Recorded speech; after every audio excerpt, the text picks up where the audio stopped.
জয় হিন্দ। আজকে আমরা আলোচনা করব এসআইআর অর্থাৎ ভোটার তালিকা সংশোধন নিয়ে।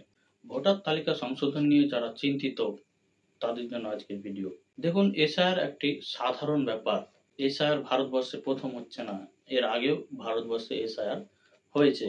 তাই এসআইআর নিয়ে আপনি মোটেই চিন্তিত হবেন না। এসআইআর কে আপনি সহজভাবে নিন, তবেই কিন্তু আপনাকে এটি চিন্তিত করবে না এবং আপনি এটি সহজভাবে বুঝতে পারবেন। চলুন, এসআইআর এর জন্য যে ভোটার কার্ডের লিস্ট প্রকাশিত হয়েছে, সেই ভোটার কার্ডের লিস্টে অনেকের ইপিক অর্থাৎ ভোটার কার্ড নম্বর নেই। এই ভোটার কার্ড নম্বর না থাকার কারণ হচ্ছে 2002 সালের আগে অনেকেরই ভোটার কার্ড ছিল না। 1987 সালের পরে ইপিক আইডি তৈরি হলেও সবাইকে বাধ্যতামূলক করা হয়নি। যারা আবেদন করেছিল তাদেরকে কেবলমাত্র আইডি কার্ড দেওয়া হয়েছিল ইপিক আইডি, এবং বাধ্যতামূলক ছিল না যে ইপিক আইডি আপনাকে বানাতেই হবে। আপনার ভোটার লিস্টে নাম থাকলে আপনি ভোটদান করতে পারতেন। কিন্তু 2002 সালের পরে এই ইপিক আইডি বাধ্যতামূলক করা হয়। আপনার ভোটার লিস্টে নাম থাকলে আপনি ইপিক আইডি পাবেন, এটা ছিল বাধ্যতামূলক। কিন্তু 2002 সালের আগে এটা বাধ্যতামূলক ছিল না। তাই 2002 সালে যে লিস্ট রয়েছে, কারো কারো দেখবেন ভোটার আইডি কার্ড নাম্বার নেই। এর মানে তাদের ভোটার আইডি কার্ড তখন হয়নি, শুধুমাত্র ভোটার লিস্টের দ্বারাই তারা গণতান্ত্রিক প্রক্রিয়া চালিয়ে যেত। এই ছিল আপনাদের ভোটার লিস্টে ভোটার নাম্বার না থাকার মূল কারণ। এবার চলে আসি আমরা দ্বিতীয় কারণে, ডিজিটাল ভোটার কার্ড। এখন যে বর্তমানে ডিজিটাল ভোটার কার্ডগুলি এসেছে, সেই ডিজিটাল ভোটার কার্ডগুলি পিছন দিকে দেখবেন পুরাতন ভোটার কার্ডের নাম্বারগুলো লেখা থাকে। কিন্তু এখন যে আবারও মডিফাই হয়ে স্ক্যানারওয়ালা ভোটার কার্ড এসেছে, সেগুলোতে কিন্তু পুরনো ভোটার কার্ড অর্থাৎ ওল্ড ইপিক নাম্বার কিন্তু লেখা থাকছে না। এগুলো কিন্তু ইলেকশন কমিশন ধীরে ধীরে মডিফাই করছে এবং ডিজিটালাইজেশনে পরিবর্তিত হচ্ছে। তাই আপনি উপরে না দেখতে পেলেও তাদের ডেটাবেসে কিন্তু সেগুলি সংরক্ষিত আছে। তাই আপনি চিন্তিত হবেন না যে আপনার ভোটার লিস্টের সঙ্গে আপনার ভোটার নাম্বার মিলছে না।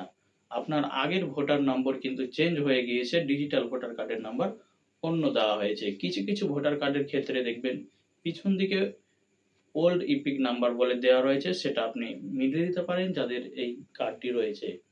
আবার কারো যাদের স্ক্যানার বালা রয়েছে অর্থাৎ বারকোড বালা, তাদের কিন্তু ওল্ড ইপিক নাম্বার দেয়া নেই। তাই চিন্তিত হবেন না। ইসিআই অর্থাৎ ইলেকশন কমিশন অফ ইন্ডিয়ার ডেটাবেসে কিন্তু সমস্ত তথ্য সংগ্রহ রয়েছে। তাই আপনাদের চিন্তিত হওয়ার কোনো প্রয়োজন নেই। তাহলে আপনাদের দুটো কোশ্চেনের উত্তর আমরা ক্লিয়ার করে দিলাম।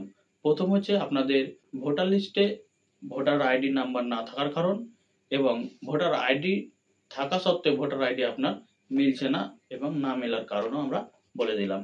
এবার চলে আসি আমরা তৃতীয় নাম্বার প্রশ্নে। দেখুন, এসআইআর নিয়ে অনেক গুজব ছড়াচ্ছে। সে হতে পারে পিএম, সিএম, ডিএম, যেই হোক না কেন। ভারতবর্ষের মূলত বড় বড় অধিকারী হচ্ছে তিনটি। তারা হলো পিএম, সিএম এবং ডিএম। পিএম হচ্ছে দেশের প্রধানমন্ত্রী, সিএম হচ্ছে রাজ্যের মুখ্যমন্ত্রী এবং ডিএম হচ্ছে জেলার ডিস্ট্রিক্ট ম্যাজিস্ট্রেট। এরাই হচ্ছে মূলত বড় অধিকারী।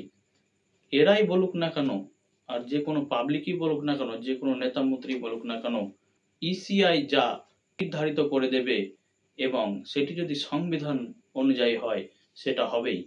আর এসআইআর এর আগেও হয়েছে, তাই এসআইআর যদি ইসিআই করতে চায় তো অবশ্যই এসআইআর হবে। আপনি কারো কথায় ধ্যান দেবেন না, সে যতই মুখ্যমন্ত্রী হয়ে যাক না কেন, এসআইআর হবেই। এবার দেখুন, কিছু কিছু নেতা মন্ত্রীরা অনেক রকম মতামত নিয়ে আসছে, সেগুলো শুধুমাত্র আপনাদের বিভ্রান্তি করছে এবং তাদের ফায়দার জন্য তারা বলেই চলেছে। তাই আপনারা এসব গুজবে কান দেবেন না। এবার চলে আসি আমরা পরের প্রশ্নতে। এসআইয়ের জন্য যে ডকুমেন্টসগুলি লাগবে সেগুলো আপনি রেখেছেন তো? অবশ্যই আপনাকে যে 11 ডকুমেন্টসের কথা বলা হয়েছে সে ডকুমেন্টসগুলি রাখবেন।